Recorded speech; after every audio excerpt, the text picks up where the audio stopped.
Semana Sonora. A tomada que absorve Portugal foi o primeiro país a realmente fazer uma aplicação de podcast e controlar o cenário até a qualidade.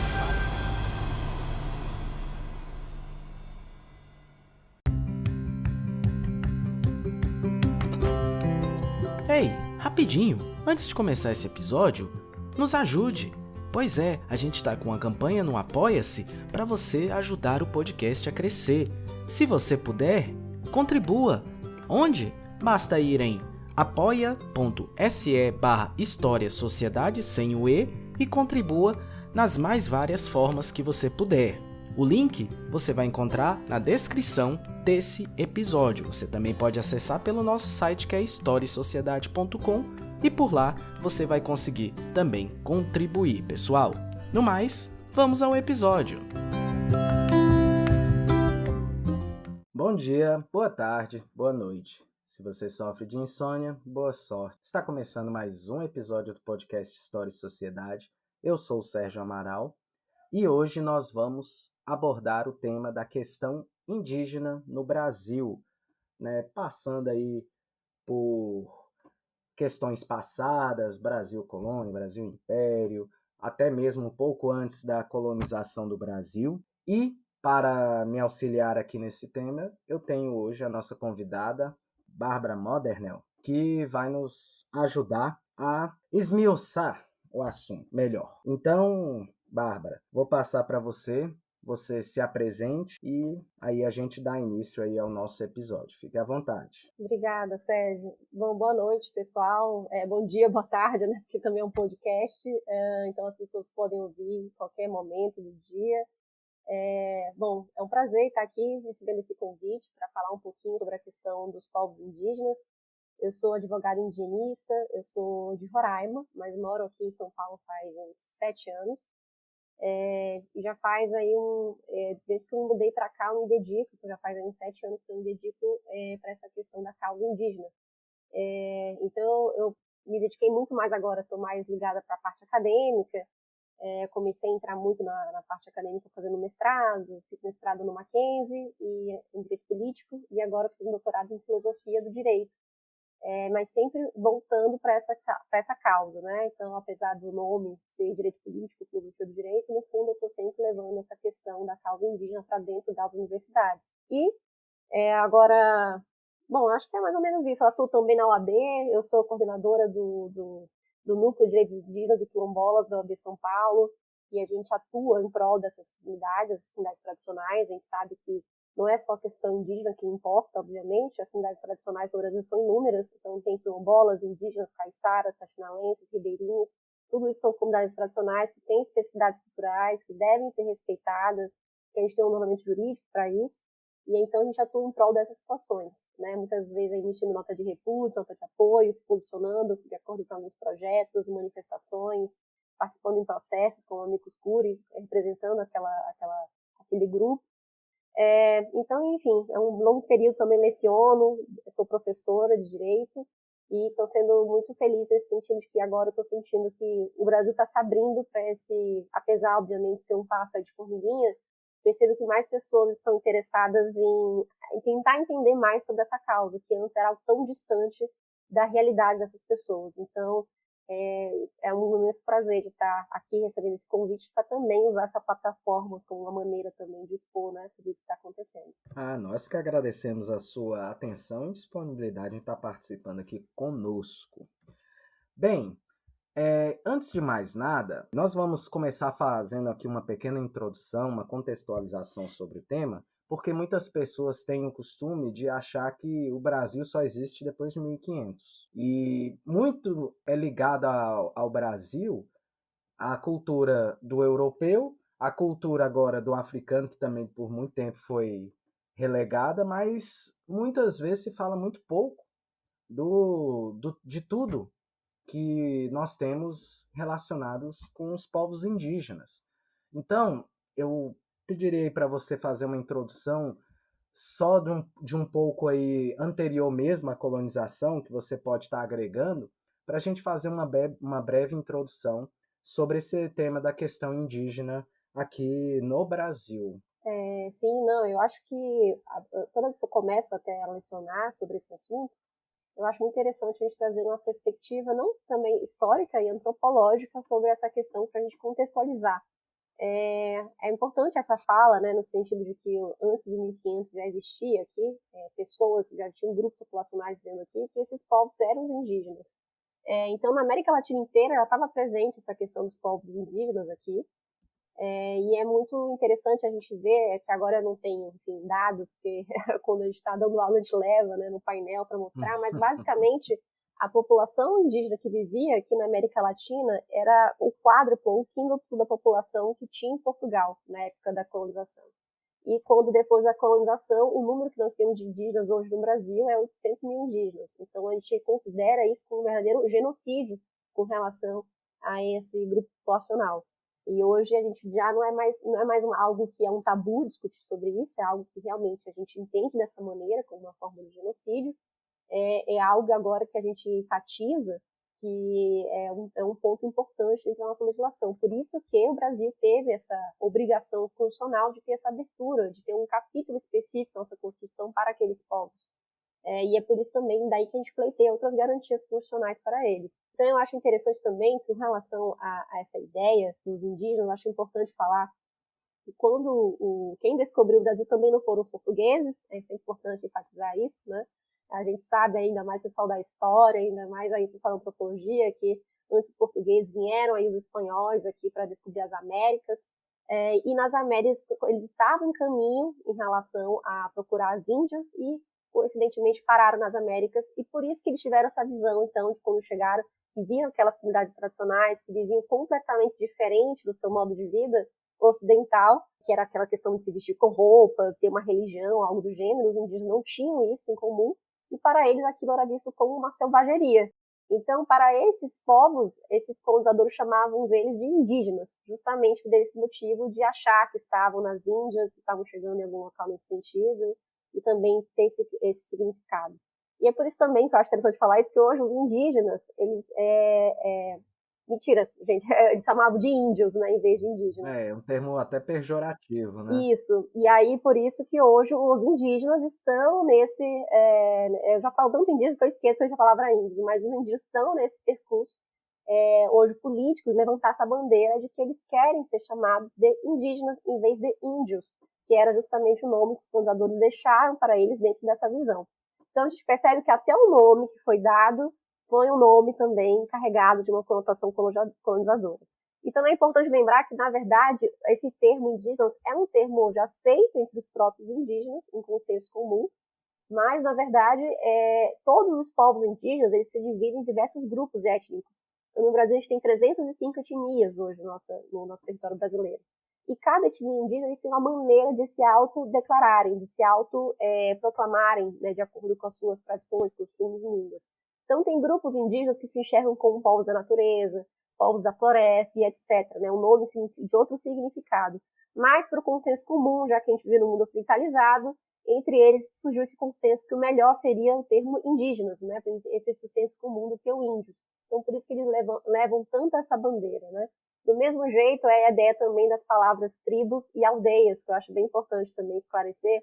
Eu digo que esse é o vocabulário que a gente tem que ensinar para as pessoas que estão entrando nessa causa, querem aprender mais, para não cometer essa gafe, né, de chamar índios, que agora é indígenas, e também com relação a tribos e aldeias. Que tribos carrega essa conotação de ser algo estanque, de ser algo primitivo, de ser algo que nunca evoluiu, né? E os indígenas não vivem em tribos, então eles sempre dizem que eles vivem em aldeias ou comunidades, que é essa ideia do coletivo, dessa representatividade coletiva. Os indígenas hoje, eles sabem que existe o Estado, que existe o capital, aqueles que querem continuar o isolamento, eles escolhem esse tipo de isolamento, que é o isolamento voluntário. Então essa questão de tentar utilizar uma palavra com uma referência de que existe um modelo de cultura que é superior ao outro é completamente errôneo, né? Porque a gente sabe que essa questão de cultura é relativa, então não tem como a gente usar essas palavras para definir. Aí, bom, eu acho que aí o começo da história, se a gente for começar, a questão aí de a gente entrar nessa parte da colonização e sim, acho interessante também a gente falar um pouco dessa ideia de que quando chegou o período colonial, a gente veio essa questão de territorialidade. e terras indígenas, né, que eu acho que é um assunto que, toda vez que a gente vai falar de povos indígenas, é importante falar. E aí, com relação aos povos indígenas, a gente hoje tem uma briga muito grande, atual, que é a questão do marco temporal, e que tudo isso a gente tem que, para falar sobre isso, a gente tem que falar lá atrás, que é justamente esse período colonial, né? Como é que surgiu esse direito à terra? Será que existe um marco temporal mesmo ou não, né? Onde começa essa história? Então, durante muito tempo, o que eu gosto de falar é que os indígenas, eles sempre foram coagidos nesse sistema, né, com relação a esse capitalismo ocidental, com essa ideia também da coroa portuguesa que ficava no Brasil. E durante muito tempo, então, era negado essa ideia de eles de terem seus direitos. Então, quando a gente acompanha as constituições, desde a 1824, né, que é aquela constituição que está lá no período imperial, até chegar na Nova República, até chegar na nossa atual, de 88, a gente vai acompanhando, tem um quadro que eu sempre mostro para os alunos, né, a mudança da Constituição de acordo com o que eles faziam com esses direitos indígenas. Então, o que a gente percebe é que, no começo, a coroa, lá no Alvará Régio de 1680, que foi o primeiro documento histórico que a gente tem aí com relação aos indígenas no direito, ele reconhece que os povos indígenas têm direito a título congênito de suas terras, né? Ou seja, um direito originário às suas terras. Eles reconhecem isso aos indígenas. Ou seja, então, desde aquele período, ele reconhece que os indígenas que viviam nessa região, no Brasil, eles tinham um direito que, na verdade, nasceu com eles. É um direito de nascença, que é congênito. E aí é um direito de nascença e é um direito aí originário, que a gente chama, porque ele é anterior à própria Constituição. Então, vejo que era na época do Alvará Régio, ainda não tinha uma Constituição no Brasil, e já existia esse direito com relação aos povos indígenas. E com o passar dos anos, com as outras constituições, foi modificando esse sistema, mas, obviamente, isso não quer dizer que, então, em 1680, os indígenas tinham todos os direitos do universo. Não, não é isso. É que, na verdade, em 1680, eles tinham escrito na nossa legislação, de alguma maneira, de que existia esse tipo de direito, mas o que a gente via na reprodução é que, assim, somente aqueles indígenas que eram amigos da coroa eram aqueles que poderiam ter esses direitos garantidos. Ou seja, amigos da coroa era que você nunca poderia ir contra o sistema colonizador, né? Ou seja, você, às vezes, tinha que se submeter a questões de políticas internas, você tinha que ir para entrar numa guerra que você não tinha nada a ver com aquilo, porque você não se sentia representado por aquele sistema. Enfim, você entrava nesse sistema de coação, né? E com o passar dos anos, esse modelo foi avançando, e o que a gente percebe é que a nossa Constituição várias vezes começou a oscilar com relação aos indígenas, porque justamente começou a ter esse receio de que eles poderiam ter direitos, enfim, eles poderiam pleitear maiores direitos e criar uma briga, uma disputa, né, entre a população. Então a gente começa a ver a oscilação da Constituição. Então depois passa a Constituição a enxergar eles como civícolas, não como indígenas, ou seja, a gente percebe que a Constituição ela tenta diminuir a própria relevância do indígena, no sentido de não reconhecer ele como indígena em si próprio, e então chamar ele de civícola, que seria um povo que é extrativista, algo do gênero, então, que não tem nada a ver com essa questão dos povos indígenas. E depois ela vai modificando, ela reconhece a posse permanente, depois ela reconhece que é um direito originário, depois ela volta e fala que é civícola, até chegar à nossa Constituição de 88, em que há uma grande mudança radical nesse sentido, em que ela simplesmente reconhece esses indígenas no modelo de organização social próprio. E isso é uma grande mudança na nossa Constituição. Por quê? Mas não foi uma mudança de graça, eu gosto de dizer isso, né? Que parece que do nada o Brasil acordou para essa questão e decidiu declarar esses pontos para os povos indígenas. E não foi bem assim, né? Quando acontece é que durante todo esse passado que a gente falou da Constituição, desde o Alvará Régio até a pré-Constituição de 88, a gente teve um modelo que o Brasil criou que era um modelo de assimilação, é um modelo assimilacionista. O que significa isso? É que em todos os projetos constitucionais, de legislação infraconstitucional que foram criados, a ideia do nosso Estado era que aqueles indígenas deixassem de ser indígenas para eles virarem cidadãos brasileiros. Ou seja, para eles se tornarem cidadãos brasileiros, terem as garantias constitucionais como um cidadão brasileiro, eles deveriam deixar a sua cultura, eles deveriam se tornar integrados, essa era a palavra. Então, em vários momentos, nas constituições anteriores, nas legislações passadas, a gente observa esse tipo de tratamento, que se espera que aquele indígena, no dia que ele aprender português, ele deixa a sua cultura e aí ele vai ter as garantias constitucionais, ou aquele indígena, então ele sempre tem uma referência nesse sentido. E quando chega a Constituição de 88, a gente tem uma mudança radical, porque a Constituição de 88, ela reconhece aquele grupo como organização social, que tem sua própria língua, costume, crença e tradição, que deve ser respeitada pelo nosso Estado, e além disso, ela afirma então que ela sai do modelo de assimilação e ela passa para o modelo de proteção desses povos. A questão é que isso não foi de graça porque, na verdade, a gente tem que lembrar que durante esse período aí da Constituição de 88, esse período da década de 80, a América Latina estava passando por um processo, né, que a gente chama de novo constitucionalismo latino-americano, em que todas as constituições da América Latina estavam sendo reformuladas, porque a gente passou por um período de ditadura militar em todos os países, e todas elas tiveram que passar por essa ideia de remodelar o seu sistema, porque muitos direitos individuais e coletivos tinham sido infringidos, né, direitos humanos, etc. Então todo mundo passou então por essa régua, vamos supor, nesse sentido de que foi cobrado desses países que eles mudassem o seu sistema. E nesse período, então, a gente teve aí um grande avanço aí com as outras constituições, como, por exemplo, Equador, Bolívia, etc., que mudaram suas constituições e que hoje se declaram pluralistas, que são constituições plurinacionais nesse sentido. E o Brasil não. O Brasil ele sofreu essa pressão psicológica, porque ele tinha que mudar o seu sistema, porque estava todo mundo mudando, mas, ao mesmo tempo, ele não queria virar um país pluralista de fato, porque ele tinha medo disso. A gente observa muito isso. Quando a gente trabalha com as causas indígenas... Eu acho que não tinha medo, né? Eu acho que tem medo até hoje. Tem medo até hoje, exatamente. E aí, pra você ter uma ideia, o capítulo dos indígenas que tem na Constituição só tem 2 artigos. Então, a gente vê o receio, né, que o Brasil tem no sentido de conceder esses direitos, né, garantir constitucionalmente, porque isso acaba criando muitas aberturas. Então, o que a gente percebe é que essa questão que eu gosto de dizer com relação à nossa Constituição de 88, em ter mudado esse sistema, pelo menos nesse mini passo que ele deu, foi essa questão dos indígenas também terem assumido um protagonismo muito grande. Porque a gente percebe que durante o período pré-Constituição de 88, que é a Constituição atual, os indígenas, durante muito tempo, a história deles era contada sempre como se fosse um sujeito passivo. Parece que eles sempre foram, eles não fizeram nada contra a escravidão indígena, que eles aceitaram, que eles trabalharam para os seus senhores, que eles ficaram... E a história sempre do Brasil é contada na visão desses ocidentais, né, dos colonizadores chegando, entrando em contato com os indígenas, eles falando a religião que os indígenas deveriam seguir, mas nunca foi contada de um lado contrário, nunca eles foram vistos como sujeitos ativos, nunca ninguém se perguntou como é que o indígena quando viu lá, né, os portugueses chegando, os espanhóis chegando, ninguém conta essa história. Então, durante muito tempo, acho que a nossa história foi infectada por essa ideia de passividade, sendo que, na verdade, é importante lembrar que os indígenas, assim também como a população negra no Brasil, sofreram escravidão. E, da mesma forma, os indígenas sofrem racismo também hoje. Essas questões étnicas, raciais, elas estão sempre em comum nesses 2 grupos. E aí, então, a gente percebe que, a partir do momento em que os indígenas conseguiram identificar que, para eles serem respeitados, eles deveriam estar dentro do sistema, aí o jogo mudou, porque eles foram vistos como sujeitos ativos da sua própria história, né? Agentes ativos da sua própria história. E foi nesse momento, por exemplo, que na Assembleia Constituinte, o Ailton Krenak, tem uma passagem belíssima, né, que ele sobe na Assembleia, ele se pinta de preto, em luto, pela questão dos povos indígenas, e ele, como um sujeito ativo da sua própria história, ele pede, né, que seja incluso um capítulo dos índios, né, dos indígenas, na Constituição de 88.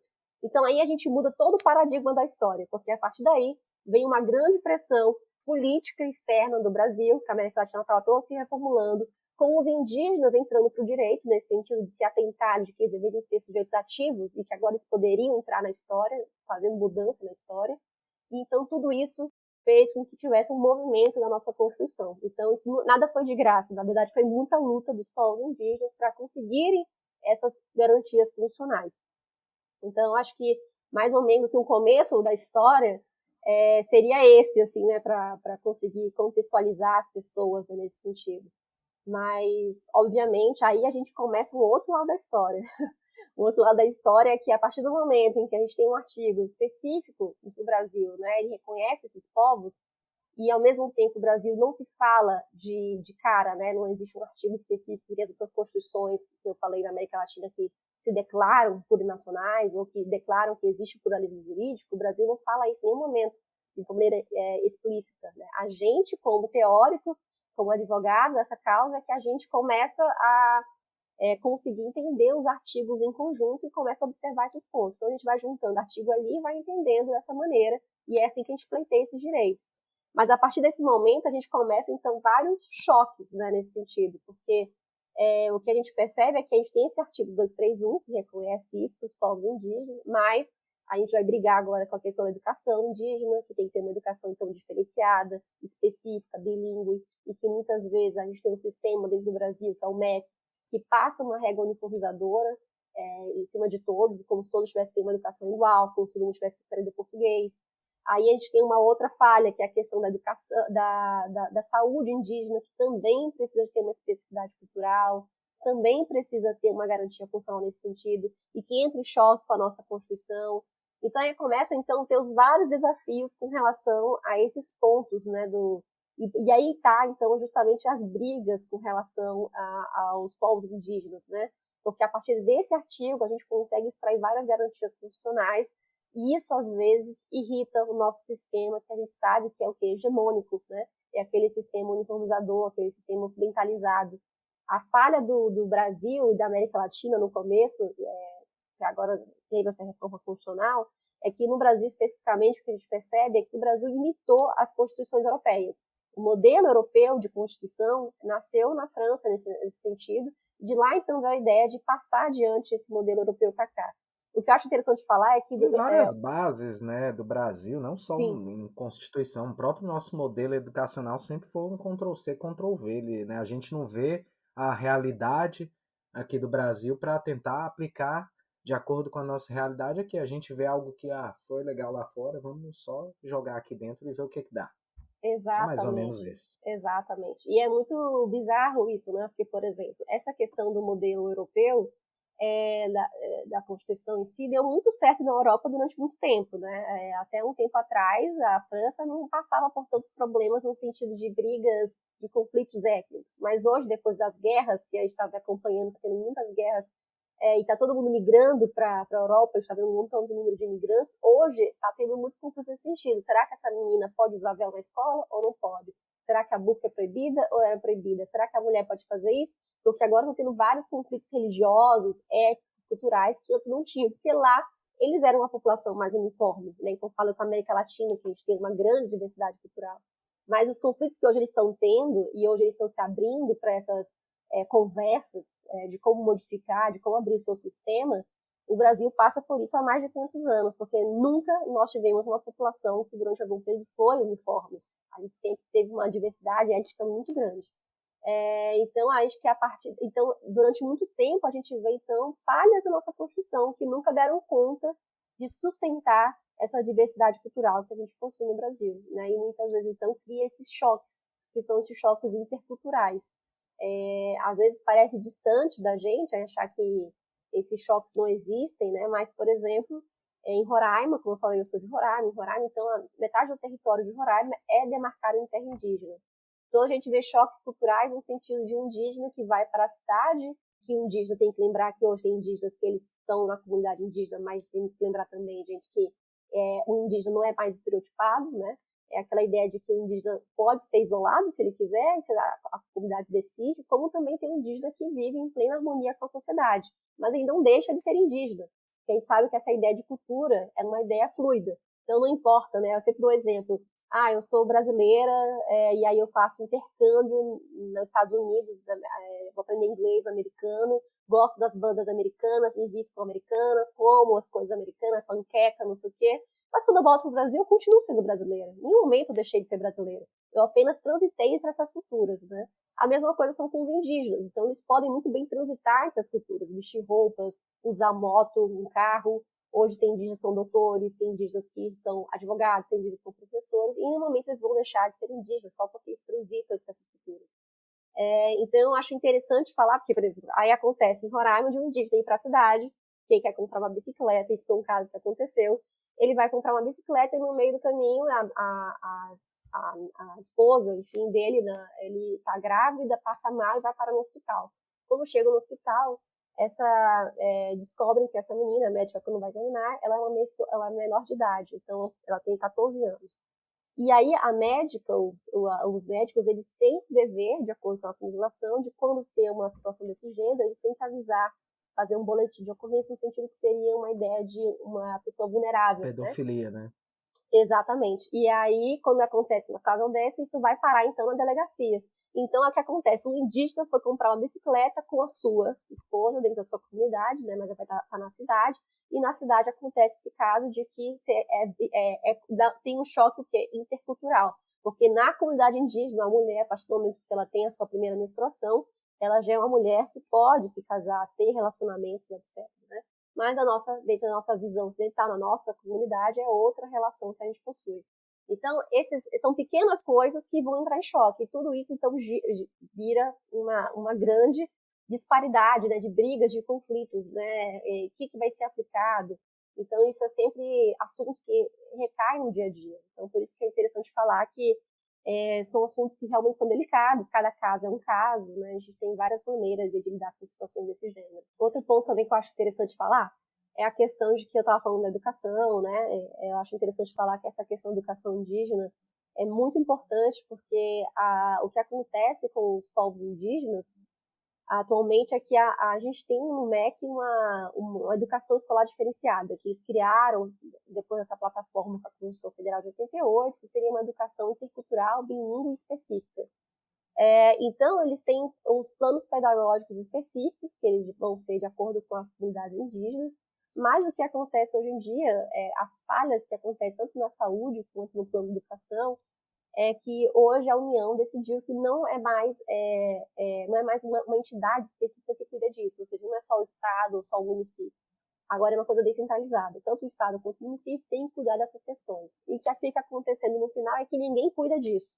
Então, o que muitas vezes acontece é que quando a gente visita... Cada um deixa para um e ninguém cuida, né? Exatamente. Aí quando você vai chegar na comunidade, enfim, aí o material escolar está completamente defasado, um material de 10 anos atrás, porque ninguém mais envia material escolar, porque alguém tem que se carregar sobre isso, ninguém fica se carregando.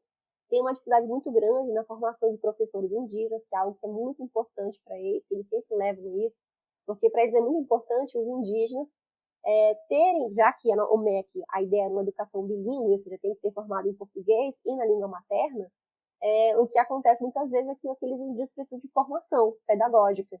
E aí, antes, né, aqui em São Paulo, por exemplo, a USP tinha um processo de formação pedagógica indígena, que todo ano acontecia. Mas faz mais de 10 anos que não acontece isso, né? Ele travou e nunca mais aconteceu. Em Roraima, a gente tem isso, que acontece todo ano, que é na Federal de Roraima.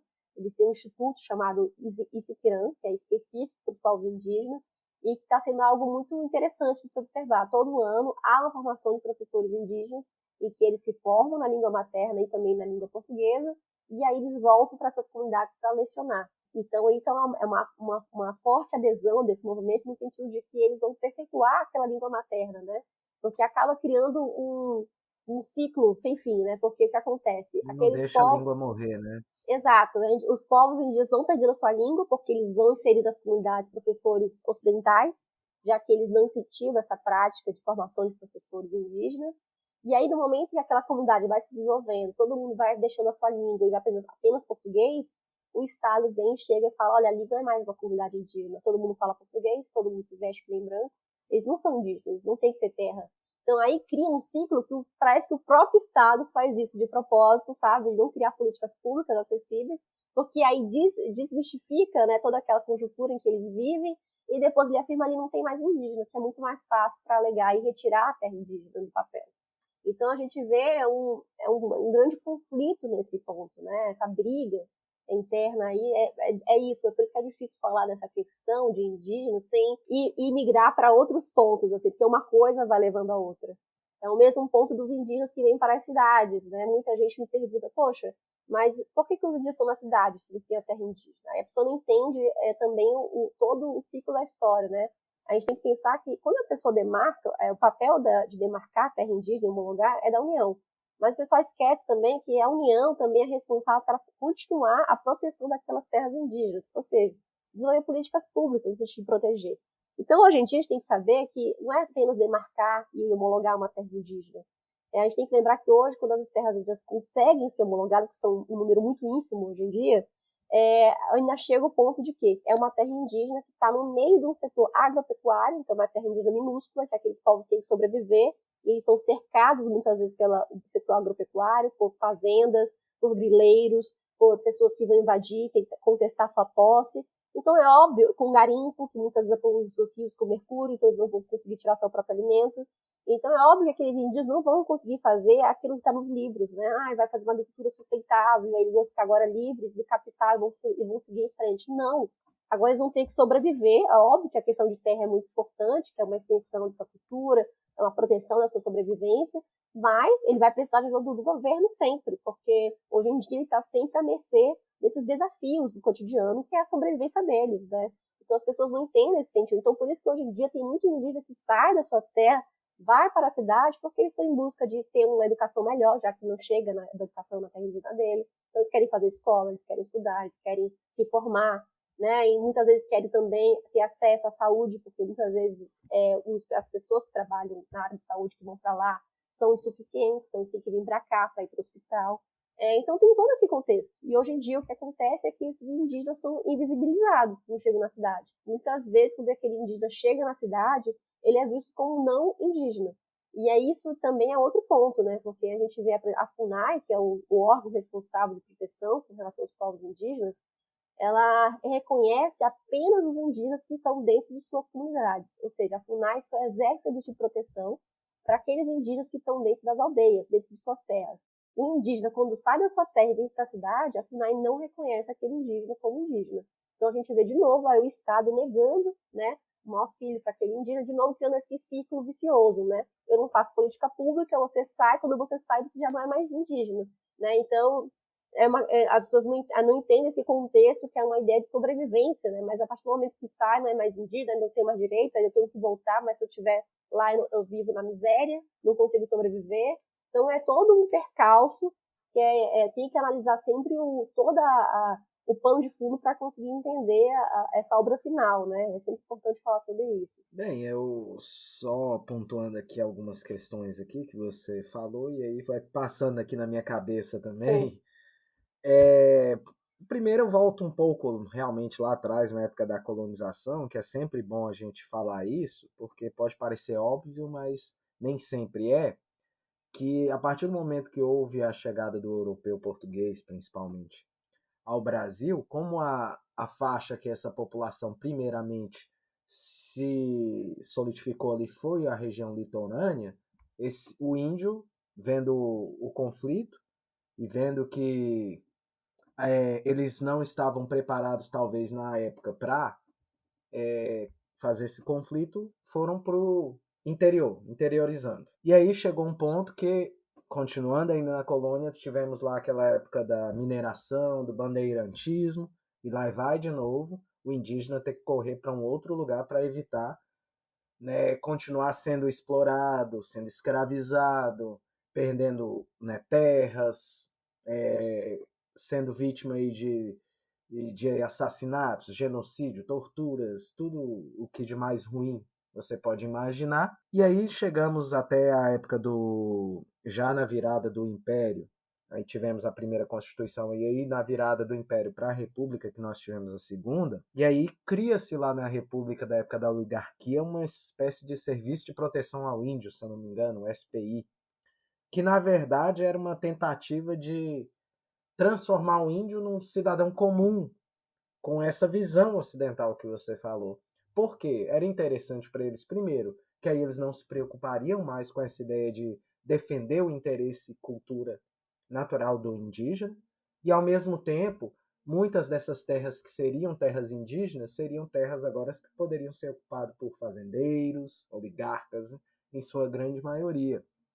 Então esse é um outro ponto também muito interessante a ressaltar. E, só para completar, você falou da Constituição, que ela às vezes coloca algo ali, mas que ela não esmiuça, ela não explica bem o que ela quer. Eu acho que ela é muito ambígua em muitos sentidos. Eu acho que a pessoa, quando faz a galera ali da Assembleia Constituinte, quando vai fazer a Constituição, eles falam, olha, vamos colocar só isso aqui, se um dia der problema, alguém vai lá, faz uma emenda e tá bom demais.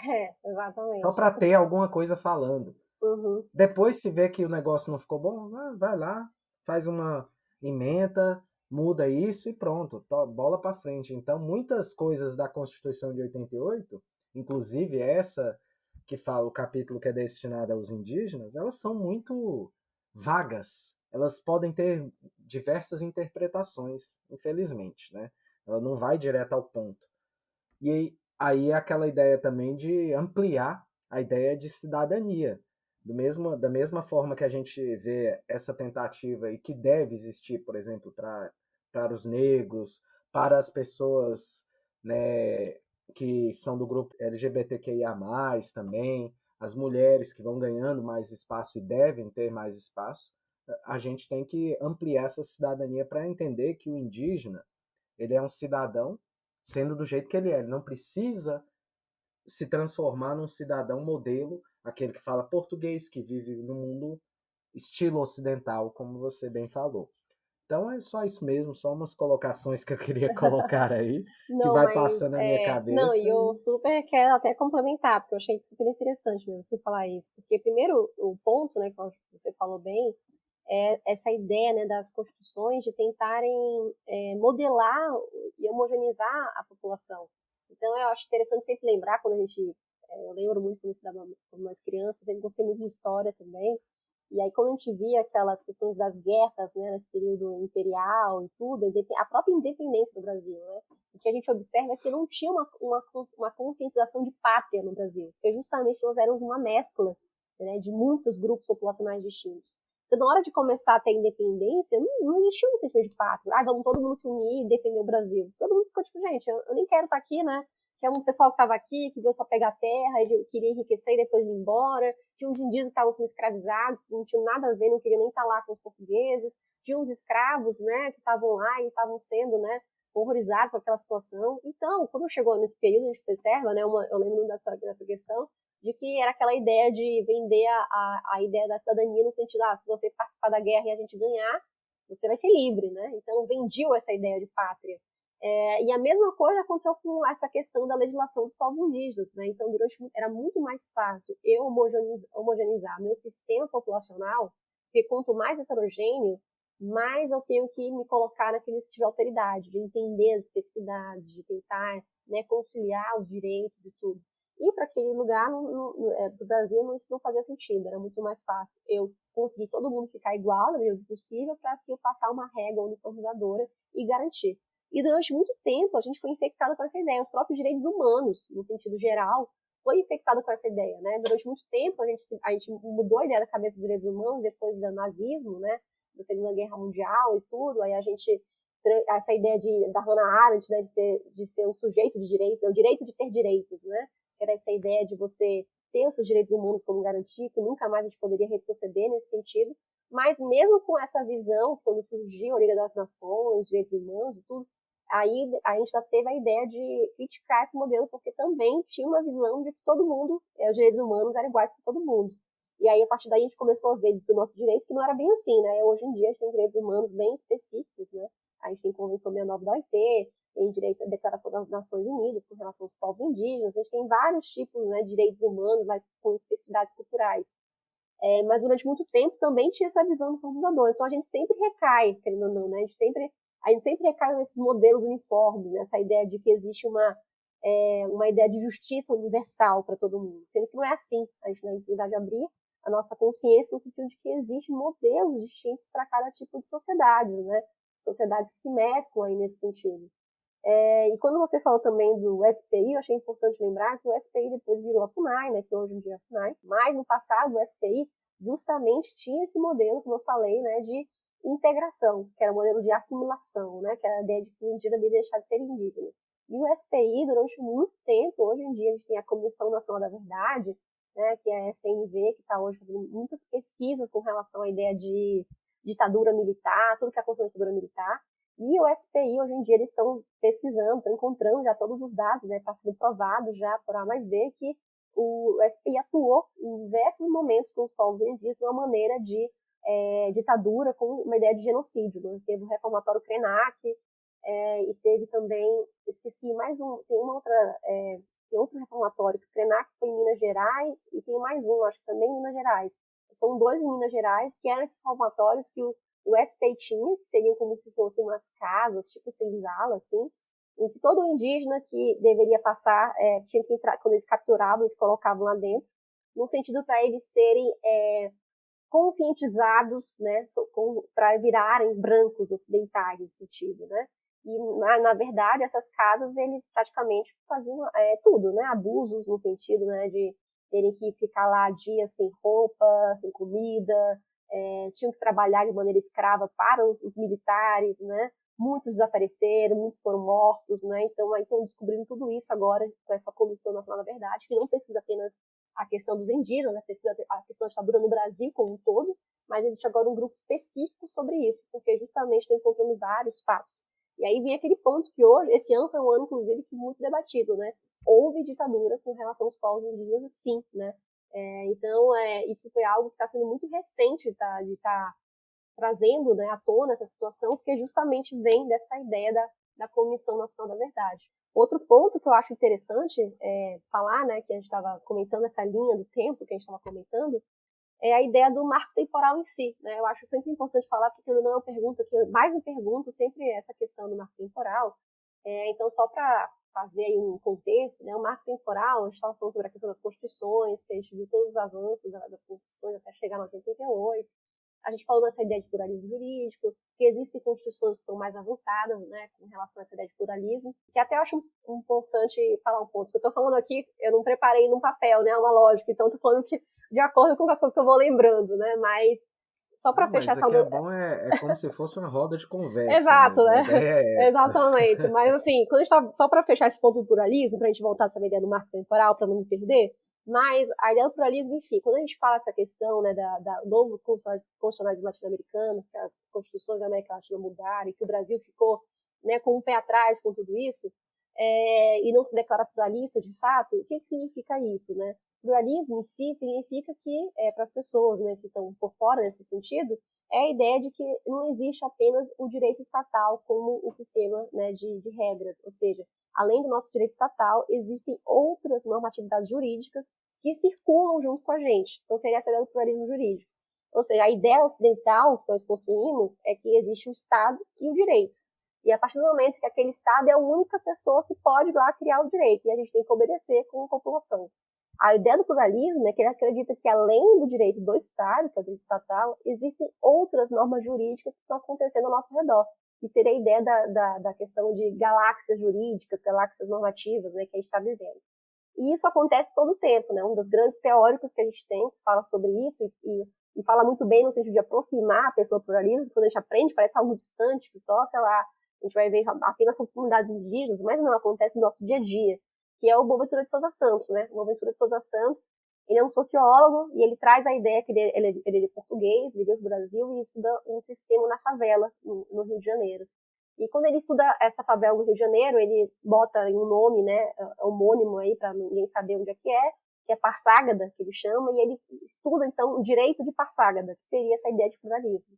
E ele percebe que não há favela no Rio de Janeiro, existe um contexto social, político-cultural que é completamente diferente do resto da população que está ali naquele mesmo estado. Porque, por exemplo, na favela ele contextualiza que lá eles vão ter o seu próprio sistema de troca, que seria a ideia de fazer permutas ou algo do gênero. Eles vão ter o próprio sistema de língua, que é uma língua que eles sabem os sinais, como eles se falam, gírias que só eles têm, quem entende lá. Eles entendem quem é da favela e quem não é, que existe todo um cumprimento diferenciado.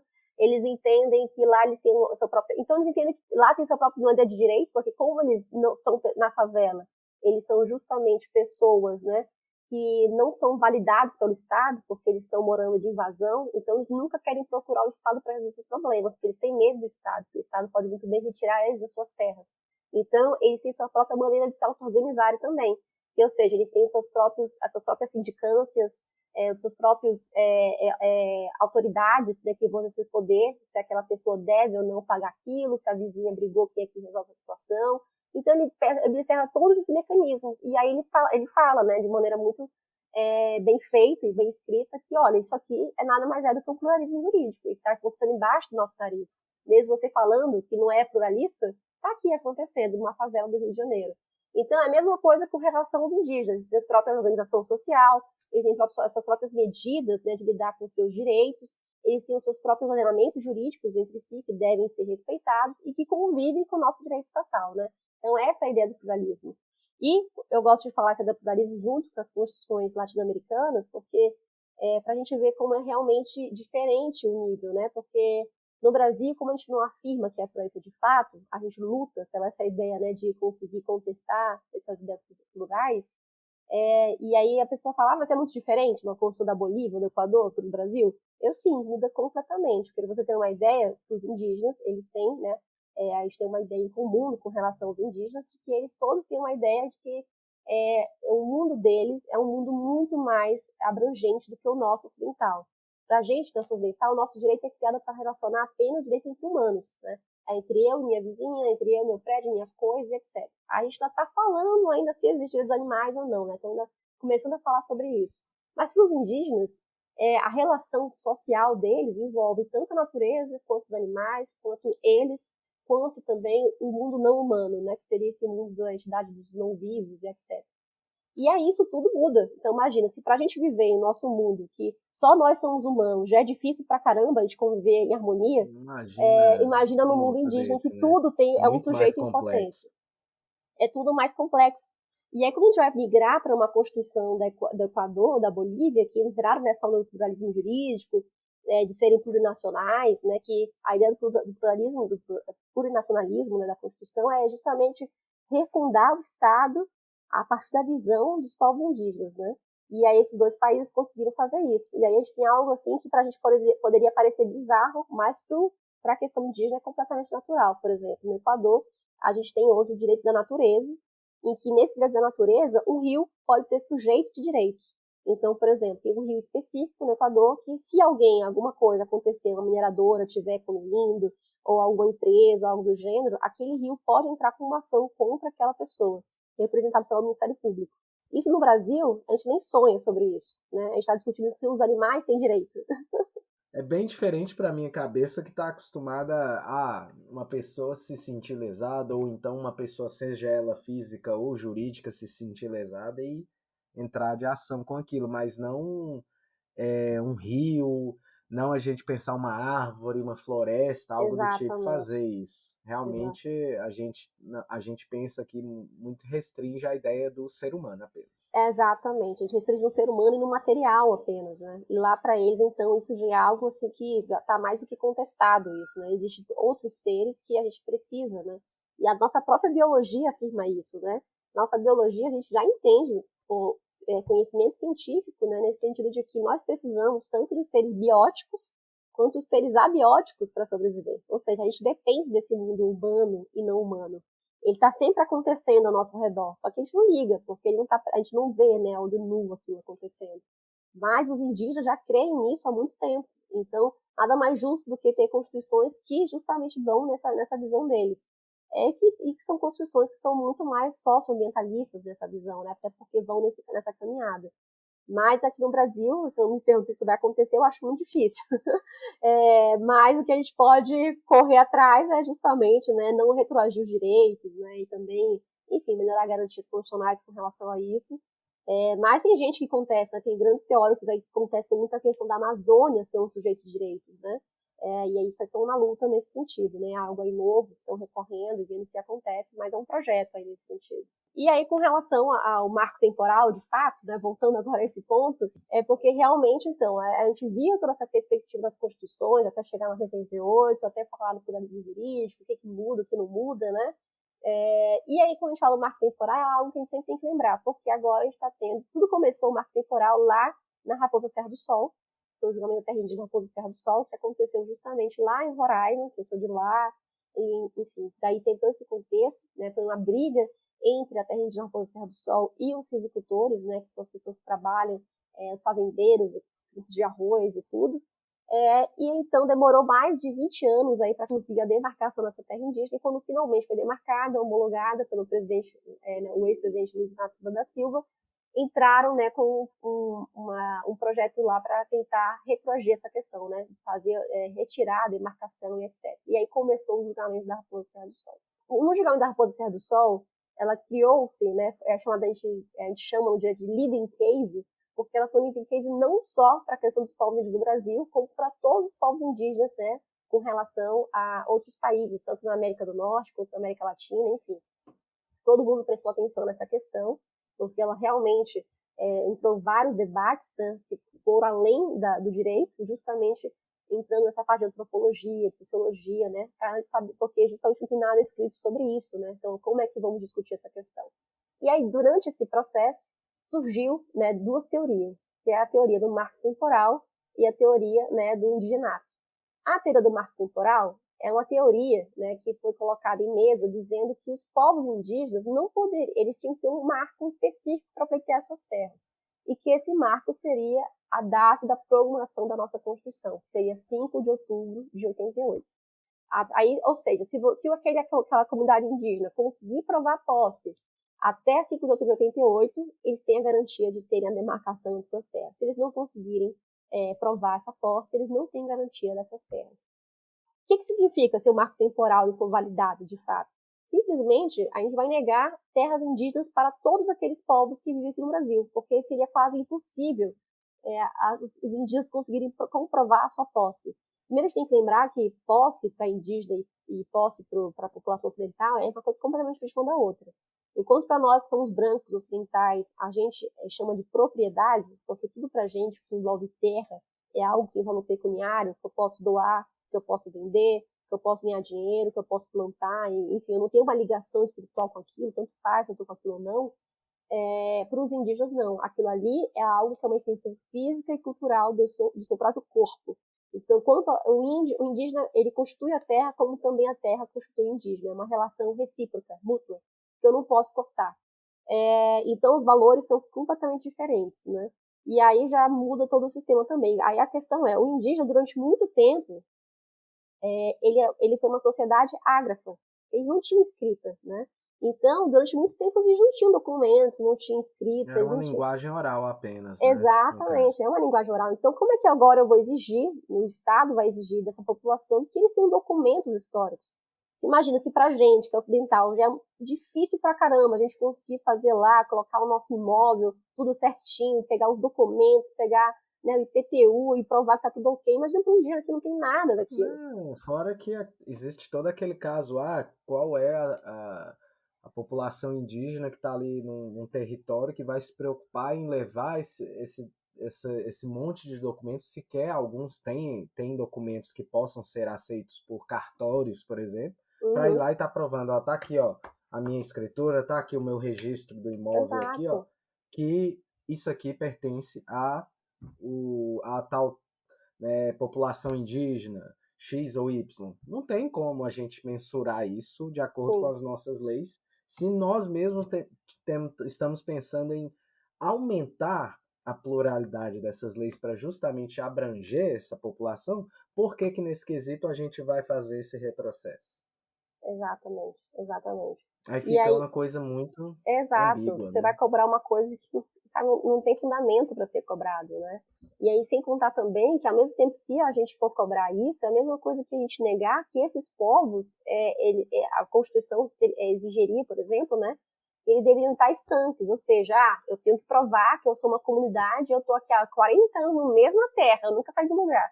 Impossível, né? Porque a gente sabe justamente, como você mesmo falou, no período da colonização, os indígenas migraram de território todo o tempo. Então, indígenas que viviam no sul ou na região do litoral, todos migraram para a região central, então foram para o norte.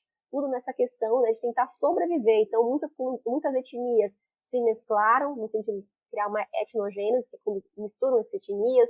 Outras etnias foram completamente extintas, línguas nasceram, línguas morreram, traços foram mudados, a região geográfica foi mudada. Então não tem como pedir isso. Até a influência dos padres jesuítas da Companhia de Jesus tem influência nesse caso aí, porque aí você vai aos poucos matando idioma, religião. Exatamente. Né? Porque o que os jesuítas faziam, né, não era muito diferente do que o SPI fazia. Total, exatamente. É uma maneira de uniformizar sempre, né? Essa era a ideia. Era catequizar, para todo mundo ter a mesma religião, o mesmo Deus, né? E aí a gente tem uma mesma língua, todo mundo ficar padrão. É mais fácil de governar aquelas pessoas, né? Era essa A a gente visão. ajuda vocês aqui, mas a gente ajuda vocês para ser do nosso jeito. Igual a Isso, música, eu quero você como eu quero. Eu quero exatamente. você, mas do meu jeito. Uhum, Catequizado, né? Rezando aqui Pai Nosso e Ave Maria. Vamos lá. Desse exatamente. jeitinho. Era esse jeito. E aí, então é basicamente isso, assim, a teoria do marco temporal, né? Por isso que ela é tão ultrajante nesse sentido, porque ela nega tudo isso ao mesmo tempo, né? Ela nega todo esse percurso histórico dos povos indígenas. E aí, em contraponto, tem a teoria do indigenato, que é justamente a teoria que é a favor dos povos indígenas, que é uma teoria que ela também não foi criada na Raposa Serra do Sol, ela veio antes, já existia, foi com o João Mendes Júnior, que ele já tinha falado essa ideia, né, que foi o que eu falei, que o direito dos povos indígenas com relação às suas terras é um direito originário, é um direito congênito, que é de nascença, é um direito que vem lá desde a Vara Régia de 1680 e que não existe um limite, não existe um prazo para ser contestado, porque ele é dele, né? Então, essas são as duas teorias que envolvem, né, que aconteceu na Raposa Serra do Sol. A Raposa Serra do Sol foi demarcada, deu tudo certo, mas não foi do jeito que aqueles povos queriam, porque ficou nessa linha tênue de divisão, né? Então, a ideia da demarcação da Raposa Serra do Sol, que era para ser não sei quantos hectares em linha contínua, acabou sendo descontínua, que significa que fizeram buracos no meio da terra indígena onde tem populações, ou seja, fazendas, onde existem municípios, né, que estão no meio da terra indígena. E aí isso foi a Raposa Serra do Sol de maneira sucinta, né, porque isso aí dá para discutir 3 horas da Raposa Serra do Sol. Mas o ponto é que essa teoria foi discutida lá e, naquele ponto, o STF decidiu que era um assunto que era interpartes. Significa o quê? Que aquilo que o STF decidiu ia valer apenas para aquela terra indígena. E o que foi decidido foi isso, que ia ser uma demarcação descontínua, mas ia ser demarcado, não tinha jeito, mas que os brancos iam estar lá, iam ter ilhas, né, que seriam essas fazendas, os municípios, enfim. E surgiu essas duas teorias, né, que muita gente brigou lá. Agora, o que acontece é que nós estamos revivendo isso de novo, porque o STF está julgando o caso do Shockland, que é uma etnia de lá de Santa Catarina, em que estão pleiteando a sua terra, né, estão nessa briga com relação às suas terras, e aí justamente o que agora é o grande, enfim, grande frisson, né, o grande movimento disso é porque o STF já falou que o que for decidido nessa situação com a etnia do Shockland, né, Santa Catarina, vai ser algo agora erga omnes, né, uma eficácia erga omnes, que no direito significa que vai valer para todos os povos indígenas do Brasil. Então, por isso que hoje está todo mundo aflito com essa questão, de novo, do marco temporal. Porque dessa vez o que for decidido vai valer para todos, né? E aí nós sabemos, já tivemos aí, eu acho que, por enquanto, quem está ganhando é a teoria que é contra o marco temporal. Nós tivemos, acho que, 2 votos contra o marco temporal e 1 a favor, se eu não me engano. E o Alexandre de Moraes pediu, né, a suspensão para ter o pedido de vista. E eu creio que agora, em junho ou julho, já vai voltar a votação novamente. Então, a gente está de novo com aquela ansiedade, né, para ver o que vai acontecer, e por isso está tendo tantos indígenas também na frente do STF, acompanhando em Brasília. O acampamento Terra Livre esse ano também foi muito importante, tanto levando a questão da política, né, que hoje vai ser ano de eleições, quanto também essa questão, né, do marco temporal que vai ser votado. Então, é algo que está sempre recorrente, porque não tem ainda um ponto final sobre isso, né? Então, acho interessante também a gente falar sobre isso, porque é algo que sempre pergunto, né? O que está acontecendo esse ano? Verificando aqui, eu acho que a gente aí falou, abrangeu bastante coisa aqui. E aí você falou recentemente aí, né, de todo esse processo aí do marco temporal. E aí eu não sei porque uma coisa me lembrou, uma tragédia, obviamente, tá? Já vou anunciando aqui, Uhum, envolvendo um indígena que eu ficou traumatizado porque foi perto da onde eu moro, né? Que moro próximo a Brasília. E completou 25 anos esse ano, que foi a morte do indígena Galdino. E se eu não me engano, ele era Pataxó, eu não lembro bem ao certo de qual população indígena ele era. Mas ele foi por 5 pessoas da classe média, se eu não me engano. Ele estava descansando depois de participar aí de uma passeata. Aí ele deitou e descansou numa parada de ônibus. Foram fazer brincadeira, né? É o que alegavam essas uhum, pessoas, tacaram fogo na pessoa viva, né? Então, esse tipo de atitude, né, que na época chocou muito a população, é algo que fora da mídia, volta e meia acontece, gente. Então, imagina só se essa população indígena perde esse direito de demarcação de terra. Aí é que o negócio vai virar terra sem lei, porque eles vão ter que se inserir numa população em que eles não são bem-vindos. Exatamente, né? Eu acho que a grande questão com relação aos indígenas que a gente percebe, que eles sempre relatam, né, é a questão de que às vezes eu sou indígena demais e às vezes eu sou indígena de menos. Nunca é o suficiente para o Estado, né? Porque se eu estiver na minha terra indígena batalhando para ter demarcação, para eu poder ficar lá e ter uma garantia da minha vida, eu sou indígena demais, eu atrapalho o Estado. Mas a partir do momento que eu saio da minha terra e vou lá para a cidade para poder então me modelar e fazer parte do sistema, para poder ter garantia, para sobreviver, eu sou indígena de menos e o Estado já não me reconhece como indígena, né? E aí não só o Estado, como eu digo, dessa maneira, é a população em geral, né? Então, o que a gente percebe é que muitos indígenas que vão para a cidade tentar sobreviver, eles passam muito por preconceito. É muito difícil eles conseguirem emprego, é muito difícil a gente ver os indígenas em algum organismo público, é muito difícil a gente ver tudo isso acontecendo com os indígenas, a gente só vê essas faltas, né? Indígenas que são muitas vezes assassinados. A gente teve um caso também agora com o Pataxó, se eu não me engano, que foi numa praia, né? Se eu não me engano, tem uma parte da Bahia, eu acho que é demarcada a terra indígena, mas é um lugar que tem festas sempre, que é aquelas coisas de ano novo, sabe? Não sei. E aí parece que esse indígena reclamou porque estavam com som alto, né? Dentro de uma área indígena. E aí depois ele foi assassinado, né? Então, assim, ele foi... É tipo você tá na sua casa e você reclamar pro vizinho que você não gostou do som, sabe? Pra diminuir, e você te matam por causa disso, né? Sendo que você tá dentro da sua casa, no seu movimento, né? Então, assim, então são várias questões que envolvem, né? Tanto essa maneira, tipo, do dia a dia da cidade, quanto também a gente tem a questão da vulnerabilidade dos indígenas na sua terra indígena, né? Que a gente sabe lá em Roraima, todo mundo acompanhou, creio, né? Que está sendo justamente hoje, né? Porque a pessoa se interessa de alguma maneira. Então, tenho certeza que quem se interessa com a questão indígena, com certeza viu nas últimas semanas a campanha Cadê os Yanomami também, né? Em que a gente vê aí, por exemplo, percebo muito. a De questão uns da tempos terra para cá, a indígena. gente está vendo isso. Exato, a terra indígena Yanomami, lá em Roraima, essa questão que vive com um grande abuso do garimpo ilegal lá dentro, e que recentemente foi isso, né? Uma criança foi estuprada, né? E outra criança desapareceu durante um conflito que existe todos os dias com esses Yanomami, junto com os garimpeiros, e foi então essa campanha que surgiu, cadê os Yanomami, porque sumiram e etc. E que foi todo um percalço também, né? A criança está desaparecida ainda, mas a criança que sofreu estupro realmente aconteceu, mas teve uma situação de que a comunidade desapareceu, porque eles têm essa questão de quando um ente falecido desaparece ou morre, tem o rito fúnebre, né? Então, muitas vezes eles deixam a casa, inclusive, mudam para outra. Enfim, a gente tem comunidades que estão desaparecendo por completo com o garimpo, porque o garimpo, as pessoas que estão de fora não entendem que o garimpo é como se fosse uma guerra mesmo, né? Então a gente tem garimpeiros que jogam bombas, né? Em comunidades indígenas, comunidades indígenas desaparecem por inteiro, deixam uma terra indígena, é um conflito armado, é uma guerra mesmo, que nem a gente vê, né? Aí acontecendo com, sei lá, com as questões aí para fora do país, né? Mas acontece dentro do nosso país e ninguém comenta, né? Isso eu acho muito estranho aqui também no Brasil, né? Como a gente não tem um sentimento também de pátria nesse sentido, né? De estar ligado ao que acontece ao redor da gente. Eu percebo muito por morar aqui em São Paulo hoje em dia, que o jornal só fala de São Paulo, Rio de Janeiro, Minas Gerais e acabou o Brasil, não tem mais. E Brasília, acabou o Brasil. E aí eu sou de Roraima, e em Roraima acontece tanta coisa, sempre difícil lá que ninguém comenta. Essa questão indígena todo dia acontece e a gente sempre está sabendo lá. Mas aqui no jornal só passa depois de anos depois.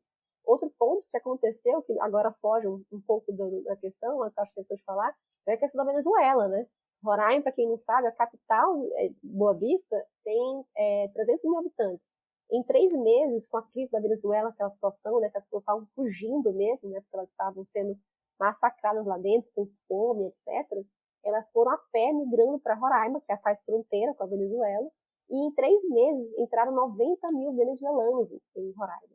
E a gente não teve apoio de ninguém do governo federal. A gente demorou meses para conseguir apoio do governo federal. Sendo que nós estávamos sozinhos lidando com aquilo. Então, imagina, uma cidade minúscula, né, em que tudo era já meio projetado, cronometrado, que do nada chegou 90 mil habitantes que não tinham comida, que não tinham onde morar, que não tinham emprego, e viraram pessoas que estavam na rua.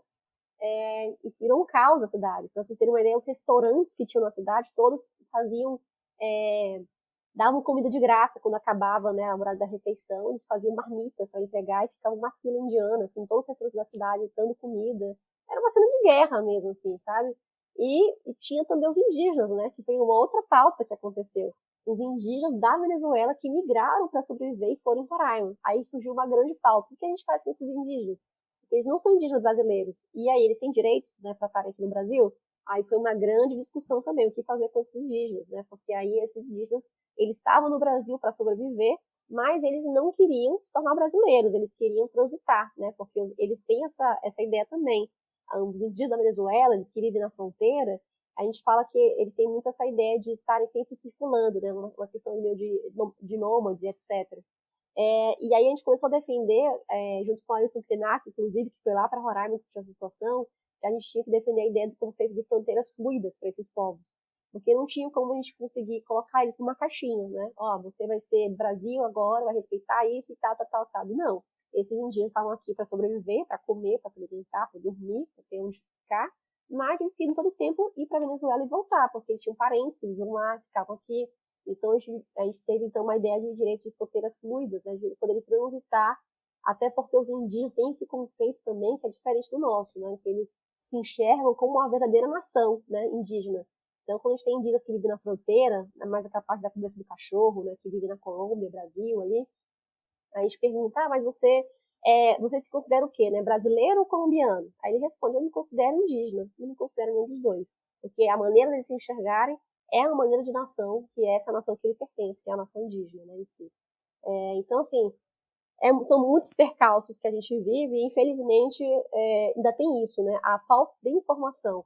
Porque toda vez que eu vou dar aula para isso, alguma situação, as pessoas sempre ficam assim, meu Deus, eu não sabia de nada disso, mas eu digo sempre, é porque realmente também, além de a pessoa já ser difícil, né, você encontrar algo sobre informações disso, os mecanismos que nós possuímos de internet, televisão e tudo, não passam essas informações, né? Então a gente vê cada vez mais essa ideia de deixar as pessoas em caixinhas, né? E daí, por falta, né, por essa ignorância de pesquisar, de também entender, a pessoa acaba criando conceitos que são, né, ultrajantes, né? De que o indígena é preguiçoso, de que o indígena não presta, de que o indígena só serve para fazer pobreza, que está atrapalhando o desenvolvimento do Brasil, que os indígenas vão dominar Copacabana, sabe? Mas isso é tudo falta de entender a profundidade da história, né? Porque os indígenas não querem em nenhum momento brigar com a gente. Eles só querem ter as terras deles ficarem, né? E lá eles vão desenvolver sua cultura. Deles, né? Eles são os espaços. E nunca vai chegar ao ponto dos indígenas pegarem Copacabana, né? Você fala, pessoal, a gente não tem como acontecer isso, porque, só para ter uma ideia, nós temos só 800 mil indígenas no Brasil, sabe? Então, mesmo que a gente demarcasse terra para todo mundo, nunca chegaria nem sequer a metade do nosso território brasileiro. Então, não tem como a gente competir com isso, sabe? Então, podem ficar Não, tranquilos, que fora as que suas casas vão ficar garantidas. Copacabana tá muito diferente do habitat que o indígena mesmo deseja, né? Ele não vai se sentir Exatamente. confortável lá na orla da praia de Exatamente. Copacabana falando assim, nossa, que legal, olha como a natureza aqui é esbelta. Tirando a areia e o mar, ele não vai ver mais nada de natureza lá, porque a Mata Atlântica já se foi lá há muito tempo. Exatamente. Então não tem por que a pessoa, mas infelizmente a gente tem esse pensamento, né? Aqueles filhos de dono de fazenda, fazendeiros, porque os índios vão dominar Copacabana, se a gente for nesse sentido, né? É essa visão que o Estado quer que você compre, né? É esse medo de você perder sua posse, a sua propriedade, faz que eles vão invadir o seu espaço, que eles vão dominar o Brasil. E não é nada disso que está acontecendo, né? Não tem nada a ver com isso. Mas as pessoas, por falta de conhecimento, acreditam nessa questão e vão atrás dessa onda, né? E infelizmente a gente vê muitas pessoas ainda perpetuando esse conhecimento. Apesar de a gente saber também que existem pessoas que estão cada vez mais entendendo, se contextualizando, aprendendo, mudando o pensamento, né? Acho que a partir do momento que a pessoa consegue o mínimo de informação sobre esse ponto, eu duvido ela não mudar de opinião. Eu duvido. Se ela souber o mínimo, assim, do contexto histórico, assim, eu duvido ela não mudar de opinião. Porque há grandes pessoas que não mudam de opinião porque elas não leram nada sobre aquilo, elas não têm ideia daquilo, né? Então, realmente, aí ela tem a cabeça fechada. Não, e eu, como professor de história, uma das coisas que me agradam é porque eu tinha a minha visão de aluno de ensino básico barra médio, né, de ensino fundamental barra médio, de uma história que era passada de acordo com o conteúdo programático, didático daquelas séries ali, e que pouco se falava de indígenas e pessoas de origem africana na nossa história. Falava assim, o indígena era quem estava aqui quando chegaram os portugueses e os africanos eram trabalhadores forçados, vieram através do tráfico negreiro e eram escravos e pronto, acabou. Mas espera aí, não existe nada além de uma cultura, de uma história dessa população indígena, assim como também não existe uma cultura, uma história dessas pessoas que vieram lá da África. Por que não estudá-las? Então, pelo menos nesse ponto, uma pequena vitória ainda é pouco, né, para se comparar ao que pode ser colocado, mas já é uma pequena vitória. Eu, como professor hoje, inclusive hoje eu dou aula para sexto ano, eu comecei um conteúdo que eu vou falar os povos antigos do Brasil, e aí eu vou estar falando de populações indígenas que viviam aqui antes da chegada dos europeus, coisa que na minha época de estudante não existia. Então já é um ganho, porque Sim, você conhecimento a mais, gente, nunca é demais. Você conhecer exatamente. a riqueza da cultura dessas populações indígenas é muito bacana, é muito legal. Você vai ver que não são pessoas atrasadas, né? Aquela ideia de selvageria que sempre foi colocado, que os índios eram atrasados, né? E era assim, era índio mesmo, não era indígena, tá? Que os Aham. índios são atrasados e que os portugueses chegaram e trouxeram um desenvolvimento cultural para o Brasil. Como que se imaginasse, se o Brasil continuasse habitado por indígenas, o Brasil ainda estaria vivendo em 1700. Não, não é isso, gente. Pelo amor de Deus, né? Vamos. Os chineses não ficaram a vida toda na região deles e não estão onde estão? Por que Exatamente. acreditar que os indígenas são atrasados? Né? Sim. Então, é um pensamento que a gente teve de uma educação histórica muito eurocêntrica Sim. e que, infelizmente, aos poucos é que a gente está derrubando essas barreiras. Totalmente, também concordo com tudo isso. É essa visão, né? A gente tirar essa ideia ocidentalizada, né? De que existe um mundo ideal e que existe uma cultura ideal a ser seguida, né? Não existe isso. Cada um tem seu próprio desenvolvimento, seu próprio Existe uma poder. diversidade cultural muito ampla e isso é maravilhoso. Ainda bem que eu não sou igual a Bárbara e nem ela é igual a você que está nos escutando, então isso é ótimo, que seja assim. Sim, exatamente. Desde que haja respeito mútuo entre todos, né? Claro. Totalmente, sim. E eu queria saber contigo, Bárbara, se você quer colocar mais alguma curiosidade ou alguma informação extra que nós esquecemos de colocar aqui em Ah, pauta, perdão. assim, olha, com certeza daria pra falar um montão de coisa a mais, né? Quem sabe a gente faz aí um episódio 2. Ó, Ó, sempre tem, porque às vezes tem um recorte bem bacana para se falar, né, então, né, de eu temas acho que a gente deu indígenas. a gente deu um panorama geral, assim, pelo menos para criar, né, um gostinho, para entender que existe muita coisa que envolve, né, quando fala essa questão indígena. Mas, obviamente, cada um desses temas que a gente abordou hoje, né, dá para a gente falar muito especificamente sobre isso, falar muita coisa, né. Mas acho que a gente fez um contexto legal, a gente deu um panorama geral de tudo, falamos uma ideia também de como começou desde o começo, a ideia da colonização, até chegar à nossa Constituição, falamos um pouco que existe aí as suas especificidades culturais, não só no direito, como também a questão da saúde indígena, a educação indígena, a questão do preconceito, do racismo, né? A ideia do que é um marco temporal, o contexto atual do Chopin, o que diferencia da Raposa Serra do Sol. Bom, então acho que a gente falou de muita coisa, né, com relação a esses pontos. E, bom, fico feliz pelo convite, fico aberto também para a gente fazer um tema específico, falar mais sobre o assunto. Realmente, assim, cada tema, assim, dá para desenvolver muita coisa. Às vezes, como você falou, né, agora, eu também, na minha graduação, não tive aula de direito indígena, assim, não existe essa matéria dentro do direito, na verdade. Agora que a gente começou a inserir isso, e agora que eu percebo que as faculdades estão se abrindo a isso. Então, agora tem universidades que me contratam só para dar, então, eu aula só disso, dando aula de civil, constitucional, enfim, né, matérias normais, assim, por dizer, mas hoje tem universidades que me procuram para dar aula sobre isso. E aí, quando dou aula sobre isso, dá para falar de muita coisa, né? Então, aí, eu já tem aulas que eu fico 4 horas falando só de um tema, né? Só sobre terra. Então, dá para a gente viajar aí para falar sobre terra indígena, que a gente vê o contexto antropológico disso, e a visão deles de mundo, né? E discute tudo isso, que é interessante. Mas, enfim, é um assunto muito vasto. É um assunto muito interessante também para quem gosta, porque é um assunto que foge da caixinha do direito, porque não dá para a gente entender direito indígena sendo do direito ocidental. Você tem que ir para antropologia, filosofia, sociologia, para conseguir entender o que eles estão falando, o que eles estão pleiteando. E, bom, eu acho que eu posso fazer o convite também no sentido para me seguir, porque eu tenho uma rede social em que eu comecei a falar um pouco sobre isso, né, com uma maneira aí também de fazer um passinho de formiguinha, né, nesse sentido de todo mundo, depois da pandemia, né, todos os professores começaram a fazer rede social, né, então eu falei, eu vou fazer também. E aí eu criei um perfil, que é Bárbara Modernel, com 2 L's no final, tudo junto, e que lá eu comento sobre as pautas, questões indígenas, né, tudo do momento. Eu tenho uma parceria com o Carlos Estar em Casa também, que o Sérgio faz parte também, né, que contribui, que a gente contribui lá, que é uma plataforma muito interessante também, que a gente junta aí vários professores de vários nichos diferentes, comentando um pouco, né, fazendo um projeto social nesse sentido de compartilhar conhecimento, mudar um pouco a estrutura da educação.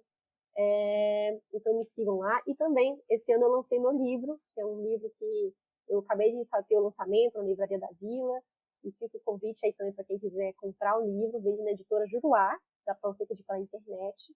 E é um livro bem legal, que é uma pesquisa de campo que eu fiz lá em Roraima, que hoje a gente está tentando aí também encaixar nosso modelo eurocêntrico, ocidentalizado, nossa Constituição, e que a gente está tendo bons resultados. Então fica o convite também para comprar um livro. E, enfim, qualquer coisa me procurem, mandem mensagem direct do Instagram, que eu sempre respondo. Bárbara, eu vou também fazer já um pedido, já que você falou aí do seu trabalho, que é o livro. Depois manda aqui para a gente do História e Sociedade um link ou imagens com capa do livro para a gente fazer uma divulgação aí para você também desse livro, para quem tiver Ótimo, interesse, sim. quem quiser pegar um trecho da sinopse e depois adquirir o produto também, a gente ajudar você a divulgar aí Ótimo, sim, toda essa vida é ideia, bem-vinda, gente. esse livro aí. Professores unidos em prol do... É isso aí. Porque é difícil ser professor no Brasil, é difícil ser pesquisador no Brasil, é difícil tudo isso, né? Então, toda vez que a gente faz alguma coisa, é porque realmente a gente moveu alguma coisa lá atrás, né, para dar certo. Porque se for esperar benefício de alguém, a gente não recebe nada, né? Então, é tudo por nossa conta, meter a cara, conta própria e risco, né? Mas, mesmo assim, fico muito feliz em estar fazendo estar caminhando nessa jornada, né? Tomara que seja o primeiro de muitos ainda. E sigam o perfil da Bárbara lá no Instagram, né? @Bárbara Modernel, com 2 L's no final, é isso? Isso. Uhum. Tá certo. Então, em nome do podcast História e Sociedade, eu agradeço aqui a sua participação. Muito obrigado aí, tá? Por você ter contribuído e enriquecido o nosso tema aqui. E eu tenho certeza aqui que a galera que está acompanhando até o final deve ter gostado muito aqui do nosso bate-papo e que saiu, nem que seja com uma pontinha de conhecimento a mais sobre o tema, ou aquela curiosidade despertada para continuar consumindo mais. Então você pode ir lá no Instagram da Bárbara, ou lá no História em Casa, em que ela tem um canal também que ela fala sobre os assuntos, ou então comprar o livro também, porque tudo isso vai trazer aí muito mais abrangência de conhecimento aí na área dos indigenismos, digamos assim. E nosso muito obrigado pela sua participação e quem sabe um próximo convite aí para um próximo episódio em relação aí ao tema a gente não possa combinar, tá certo? Tá certo. Muito obrigada, Sérgio. Muito obrigada a todo mundo. Estou muito feliz de ter recebido esse convite. E aí, quem sabe, esse encontro e bate mais papo, né, sobre essa questão. Tá certo. E, pessoal, para quem quiser seguir o podcast também nas redes sociais, @podcast História e Sociedade, a página no Facebook, @História e Sociedade, TikTok e Instagram, @podcast Istosoc no Twitter. Você também pode nos seguir, né, e avaliar o nosso podcast nas plataformas do Spotify, da Apple Podcasts, Amazon Music, Deezer. Nós estamos disponíveis aí em quase todas as plataformas de podcast disponíveis e no YouTube também. Então é isso aí, pessoal. Eu agradeço a atenção e a audiência de todos até aqui. Um grande abraço na alma, um beijo no coração e até a próxima. Tchau, tchau. O podcast História e Sociedade é produzido e editado por Sérgio Amaral e Vinícius Orix. Você nos encontra nas mais diversas plataformas de streaming de podcasts. Nos vemos na próxima, pessoal. Tchau, tchau.